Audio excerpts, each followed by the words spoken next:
Good morning. আজকে সকাল সকাল তোমাদের সাথে শেয়ার করছি একটা হেলদি ব্রেকফাস্টের রেসিপি। এটা মাত্র 1 মিনিটের মধ্যেই তৈরি হয়ে যায় আর ভীষণ হেলদি। তো চলো তোমাদের সাথে শেয়ার করি। তো দেখো, এখানে আমি একটা মিক্সার গ্রাইন্ডারের বড় জার নিয়ে নিয়েছি, তার মধ্যে অ্যাড করে নিচ্ছি ওটস।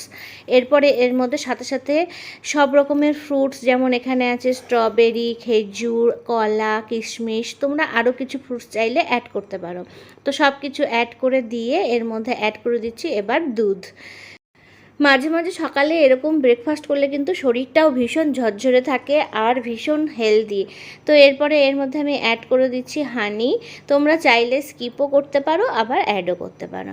তো চলো সব কিছু এবার একসাথে ঘুরিয়ে নিই। আর দেখো, ঝটপট তৈরি হয়ে গেল আমাদের সকালে ওটস ফ্রুটস স্মুদি। ওটা ভীষণ টেস্টি হয় খেতে। আর অবশ্যই তোমরা যারা ওয়েট লস করছো বা ডায়েট করছো তারা কিন্তু এটা খেতে পারো ব্রেকফাস্টে। তো চলো, কেমন লাগলো আমাকে জানিও।